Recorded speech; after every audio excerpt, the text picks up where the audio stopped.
Saudações a todos, nossos votos de muita paz. Sejam todos muito bem-vindos a mais um sábado em que estudamos os ensinamentos de Jesus, suas parábolas, e estamos vendo no livro Evangelho Redivivo, livro 2º, que é um estudo interpretativo do Evangelho segundo Mateus, elaborado pela Federação Espírita. Estamos vendo Jesus na sua escolha dos discípulos, dos apóstolos, e vamos retomar um pouco para que voltemos à ideia, para darmos continuidade quando o estudo está nos levando a compreender a preocupação de Jesus, o quanto ele alertou sobre a vigilância, os cuidados que seus discípulos teriam que tomar com as armadilhas que aconteceriam, né? A que estariam sujeitos, na verdade, não é? Então vamos pegar aqui. Por outro lado, é fundamental guardar a devida vigilância quanto da difusão do Evangelho, visto que espíritos distanciados da legítima compreensão do bem ou muito presos às práticas de culto externo podem considerar o pregador do Evangelho como enviado de espíritos perturbadores. O próprio Cristo, como nós já vimos, foi assim classificado pelos fariseus e outros membros do clero judaico. E o que foi dito, né? Se chamaram Beelzebu ao chefe da casa, quanto mais chamarão assim aos seus familiares. Aqui Jesus alertando aos discípulos, né? Do que havia acontecido com ele. Afirma o registro evangélico e Emmanuel pontua: muitos discípulos do Evangelho existem ciosos de suas predileções e pontos de vistas, ou melhor, de vista, no campo individual. Vamos ver o que Emmanuel elenca. Falsas concepções ensombram-lhes o olhar. Quase sempre se inquietam pelo reconhecimento público das virtudes que lhes exornam o caráter. Guardam o secreto propósito de obter a admiração de todos e sentem-se prejudicados se as autoridades transitórias do mundo não lhes conferem apreço. Agem esquecidos de que o reino de Deus não vem com aparência exterior. Aqui são passagens dos ensinamentos de Emmanuel sobre essa situação.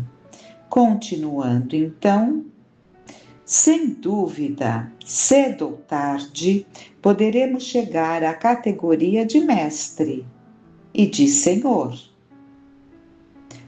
Aqui está sendo colocado na escalada evolutiva, né?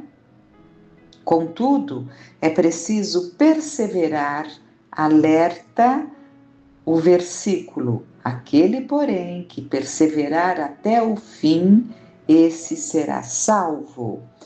Esse ensinamento de Jesus, quem nos traz é Mateus, no capítulo 10, no versículo 22. Todas as vitórias da criatura, continua Emmanuel, são frutos substanciosos da perseverança. Perseverando na edificação do progresso, mentes e corações sem cessar renovam os itinerários da própria vida. O estudante incipiente chega a ser o erudito professor. O curioso bisonho transforma-se no artífice genial. A alma inexperiente atinge a angelitude. Dir-se-ia constituir o triunfo evolutivo um hino perente à constância no aprendizado. Sem firmeza e tenacidade, a teoria do projeto jamais deixará o sonho do vir a ser. Então é preciso a perseverança, porque evidentemente que o que temos que focar é o vir a ser. É o que somos hoje, como resultante de um aprendizado, mas o foco é o que faremos desse aprendizado a partir do nosso hoje. Então, está em nós o vir a ser. O que nos tornaremos a partir das experiências até aqui. Mas, como é dito aqui, se não houver perseverança, tenacidade, firmeza, jamais deixará o sonho do vir a ser. Não se concretizará. É claro que um dia se concretiza, né? Mas nós podemos adiar demais e o nosso momento é agora. Um outro ponto que Jesus traz e Mateus relata no 36.3, não, esse é o tópico, é no tópico aqui do estudo, né? É em Mateus, capítulo 10, do versículo 26 ao 33, que seria o falar abertamente e sem medo, como Jesus alerta. Vamos ver. Não tenhais medo deles, portanto, pois nada há de encoberto que não venha a ser descoberto, nem de oculto que não venha a ser revelado. O que vos digo às escuras, dizei-o à luz do dia. O que vos é dito aos ouvidos, proclamai-o sobre os telhados. Não temais os que matam o corpo, mas não podem matar a alma. Temei antes aquele que pode destruir a alma e o corpo na geena. Não se vendem 2 pardais por um asse? E, no entanto, nenhum deles cai em terra sem o consentimento do vosso Pai. Quanto a vós, até mesmo os vossos cabelos foram todos contados. Não tenhais medo, pois valeis mais do que muitos pardais. Todo aquele, portanto, que se declarar por mim diante dos homens, também eu me declararei por ele diante de meu Pai que está nos céus. Aquele, porém, que me renegar diante dos homens, também o renegarei diante de meu Pai que está nos céus. E eles nos trazem então o comentário em excelente mensagem de O Evangelho segundo o Espiritismo, que traz considerações a respeito da missão dos espíritas.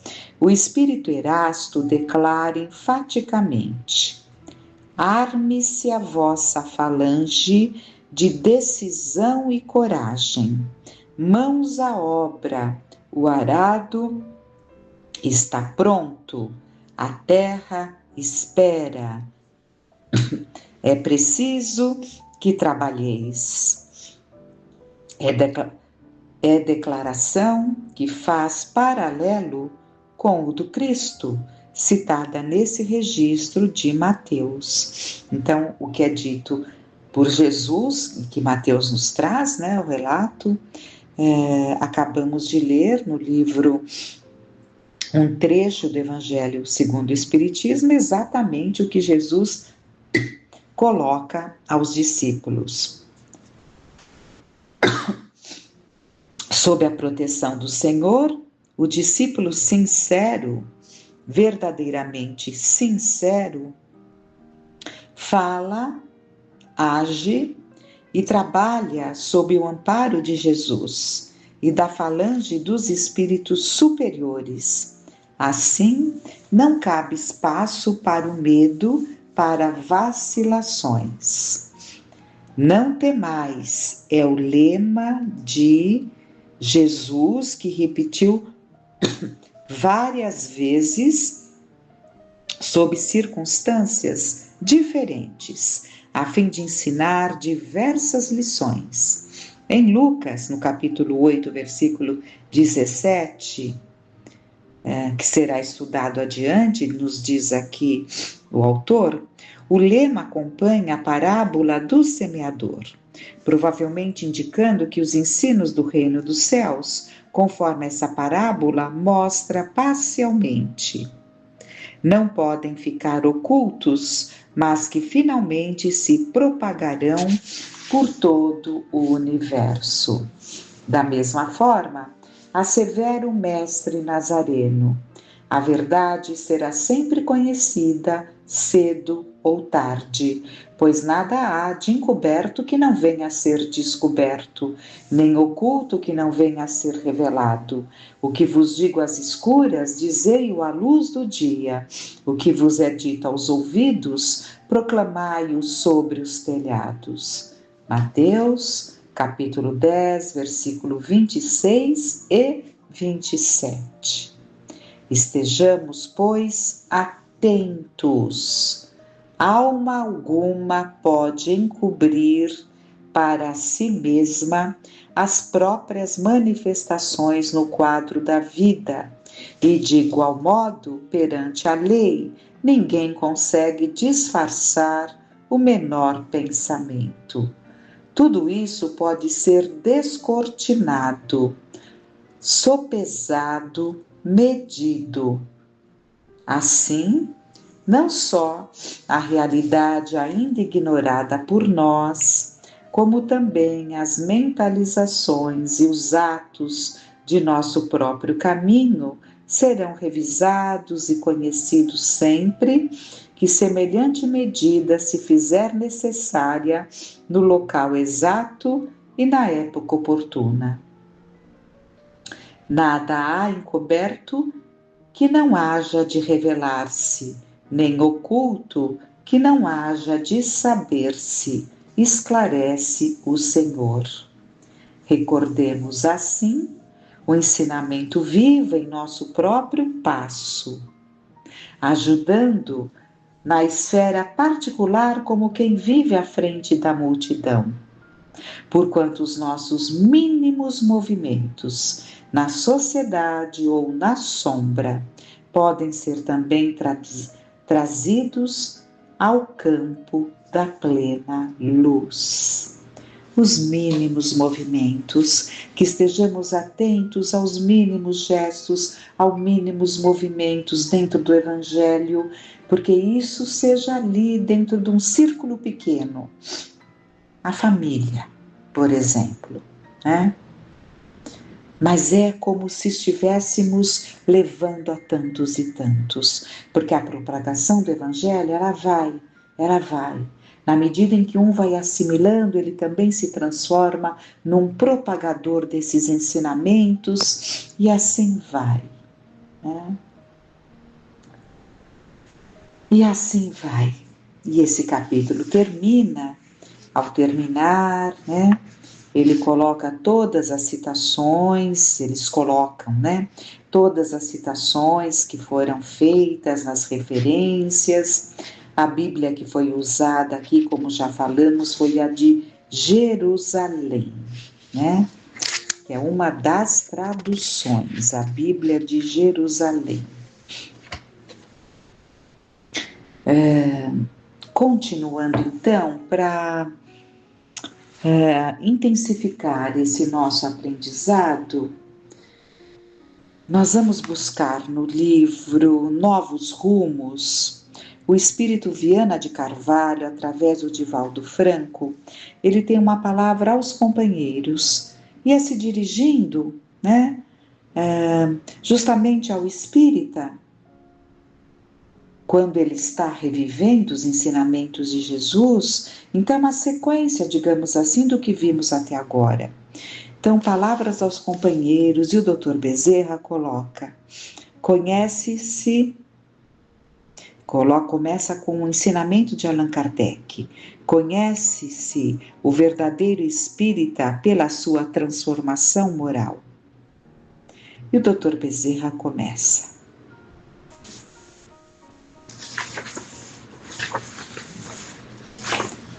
não é o Dr. Bezerra. Esse livro é do Viana de Carvalho. Todas as mensagens são, todos os escritos nesse livro são do Viana de Carvalho, né? Então, desculpem o engano, mas como começa, meus amigos, a gente lembra muito do Dr. Bezerra, não é? Mas vamos lá, Viana de Carvalho, que teve tanta importância esse espírito, ele foi o que acompanhou o Divaldo desde o início, que preparou o Divaldo, né? Os conhecimentos todos, foi de grande importância na caminhada do Divaldo, esse espírito. Então, meus amigos, Jesus seja conosco. Atingindo a maioridade doutrinária, o Espiritismo projeta abençoada luz pelos tempos afora. Ainda ontem, detínhamos-nos em laboratórios da ciência, atormentados pelo enigma da vida, mergulhando a mente nas pesquisas e conservando o coração distante da fé. Demorávamo-nos em indagações inquietantes, sedentos de sabedoria e mantendo a alma vazia de sentimentos superiores, perdíamo-nos em meandros nublados das teologias, perturbando-nos em confusas interpretações, longe do verdadeiro sentido de religiosidade, pregando religião. Então, olhem aqui, quantos equívocos não cometemos. Almas vazias de sentimentos superiores, nos perdíamos nos meandros nublados das teologias, com as confusas interpretações. E hoje, embora as claridades da fé, libertada das nuvens escuras da letra, ainda nos encontramos a preconizar fraternidade com as mãos sujas de sangue, à semelhança de Marat, que após intermináveis matanças costumava consultar o Evangelho. Apesar das bênçãos da cultura e das arremetidas vitoriosas da ciência, não vão longe os dias em que, em nome de privilégio de raça, inauguramos campos de concentração e acendemos fornos crematórios onde milhões pereceram. Superconfortado pelos privilégios da técnica, o homem moderno se detém no prazer, demorando-se nos desvãos da própria inutilidade para despertar mais tarde no além-túmulo como suicidas da oportunidade e malfeitor de si mesmo. Em razão disso, o caminho da ascensão é difícil para aqueles que empreendem a nobre tarefa da renovação interior. Em toda parte repontam acúlios saídos do pó dos caminhos a percorrer. Em todo lugar abundam a vasa fétida e a lama. Onde se esteja, surgem obstáculos e dores. No entanto, é necessário ascender, vencer obstáculos, transpor barreiras para atingir os objetivos da vida real. É nesse sentido que a doutrina espírita se apresenta como guia seguro em nome do celeste guia. É nesse sentido, então, que a doutrina espírita se apresenta como guia seguro em nome do celeste guia. Entre os calhaus e os granizos da hora presente, ressurge na abençoada mensagem de Allan Kardec há mais de 100 anos. Então, porque essa mensagem foi psicografada em 8 de fevereiro de 1961. Ora, Se o Espiritismo tem como marco inicial a primeira edição do Livro dos Espíritos, que foi a 18 de abril de 1857, em 1961, pouquíssimo mais de 100 anos, não é? Por isso que ele está falando aqui. A abençoada mensagem de Allan Kardec há mais de 100 anos. A boa nova de Jesus Cristo, fulgurante e bela, preparando a era do Espírito. Nem arrazoados verbalísticos, nem heranças de lamentações, nem queixas, nem arrolamentos de aflições. Antes, trabalho, entusiasmo, para vencer estepes e conduzir intimoratamente a mensagem consoladora do Senhor. A boca que aconselha, o verbo que ensina, a palavra que prega, as mãos que ajudam, o coração que ama, são valiosos materiais para a concretização do programa de luz em favor da atualidade. Nada há o que temer. Se ressurgem do passado próximo os escuros escolhos que ontem nos cercaram a marcha, é necessário não nos demorarmos na valorização do insucesso, examinando a cortina de receio que se distende à frente. Então, não há o que temer. Se a queda nos marca hoje, repetindo o aprendizado que ontem não pudemos aceitar, aproveitemos a dádiva da lição e prossigamos. Ontem, podíamos desculpar-nos, apoiando o nosso fracasso nas interpretações fantasistas e convenientes com que adaptávamos o verbo divino aos próprios interesses. Então, ontem, que tão mau uso fizemos, deturpando a nossa vontade, ao nosso desejo, os ensinamentos de Jesus, hoje não mais, porque o Espiritismo, que é a revivência desses ensinamentos, nos traz de uma forma clara, que não deixa dúvidas. Mas agora, o Espiritismo nos surpreende com o cabedal da razão enriquecida de sabedoria, a desdobrar os tesouros da verdade para nossa glorificação imortalista. Desculpemos assim o clamor das ofensas. Apaguemos o incêndio da calúnia. Afoguemos no ouvido a ingratidão dos outros e cuidemos de ouvir a voz do dever puro e simples com que a vida nos honra os dias. Amparemos o velhinho, auxiliemos a criança, ofereçamos o pão e o agasalho ao sofredor. Mediquemos a enfermidade, esclareçamos a ignorância em nome do nosso ideal espírita, mas, sobretudo, cuidemos da própria transformação moral, sem a qual de nada valerão os valiosos donativos da fé que nos liberta e conduz. Seremos conhecidos não pelas expressões sonoras, pelas atitudes cuidadas, pelos pregões da virtude pessoal, mas simplesmente pelas realizações legítimas que expressem a comunicabilidade existente entre nós e aquele que é a vida da nossa vida. Jesus, meus amigos, Jesus, Cristo ontem, hoje e amanhã, Jesus sempre. Não há alternativa.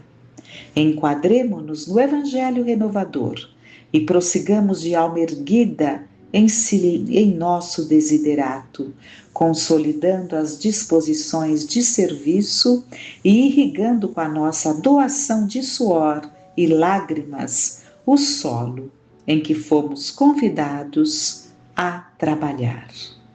Doutrina espírita é seara de luz, brilhemos.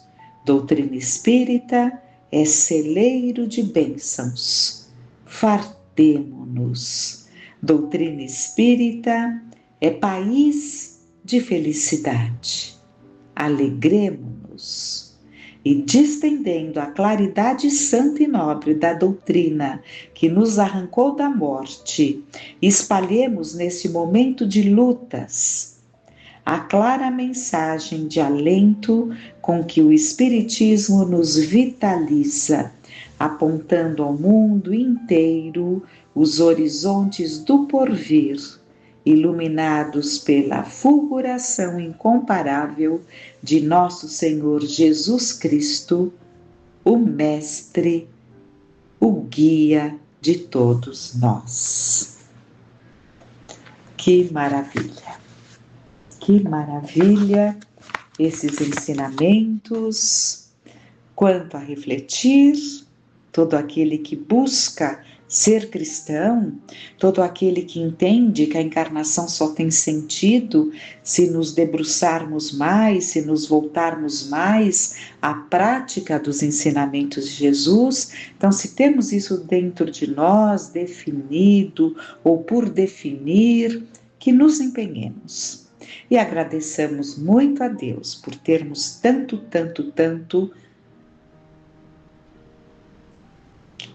esclarecimentos, encaminhamentos, consolos e bênçãos.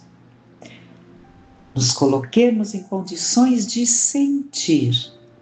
Aquele que busca sentir caminhará com muito mais segurança, porque terá certeza, porque sente, de que não está sozinho. Me lembro agora, há décadas e décadas, talvez 70, 80, que surgiu uma prece anônima, em que alguém reclamava onde estava Jesus naqueles momentos tão difíceis. E Jesus fala: meu filho, justamente nestes momentos, te carreguei no colo. Porque, pelo que eu me lembro, ele falava dos passos, das pegadas, que ele não via as pegadas de Jesus ao seu lado. Naqueles momentos tão difíceis, ele queria se sentir ao lado de Jesus. E Jesus lhe fala: meu filho, justamente nesses momentos, te carreguei no colo. Que sintamos essas vibrações amorosas com muita confiança e gratidão. Que fiquemos em paz.